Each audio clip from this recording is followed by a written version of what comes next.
হালকা ও মিহি সুতার চায়না দুয়ারি জাল ব্যবহারে কিশোরগঞ্জের বিভিন্ন হাওরে ধরা পড়ছে ছোট ও পোনা মাছ। স্থানীয়রা বলছেন, এ জাল ব্যবহার বন্ধ না হলে হাওরে মাছের সংকট দেখা দেবে। জেলা প্রশাসক জানিয়েছেন, চায়না দুয়ারি জাল ব্যবহার বন্ধে অভিযান চালানো হচ্ছে।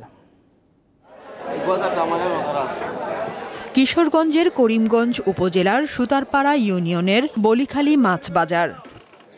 ভোর থেকেই বাজারে ছোট বড় বিভিন্ন ধরনের মাছ নিয়ে হাজির হন জেলেরা। তবে বর্ষার শুরু থেকেই বাড়ছে ছোট মাছ, বিশেষ করে পোনা বিক্রির পরিমাণ।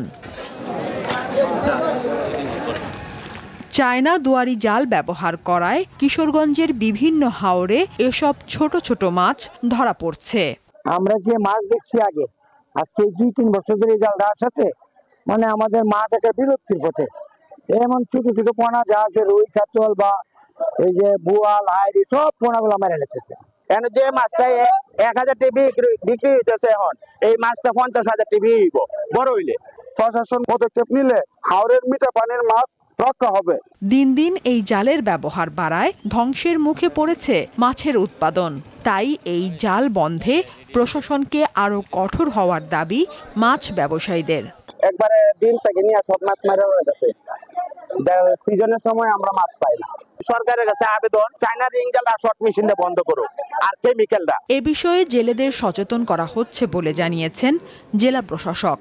আমরা প্রচুর পরিমাণ জাল জব্দ করেছি, সেগুলো ধ্বংস করা হয়েছে।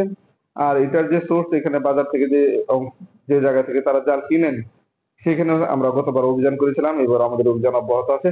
মাছের ডিম পাড়ার সময় হাওরে 15 থেকে 20 দিন মাছ ধরা বন্ধ করা গেলে মাছের উৎপাদন বাড়বে বলে আশা মাছ ব্যবসায়ীদের।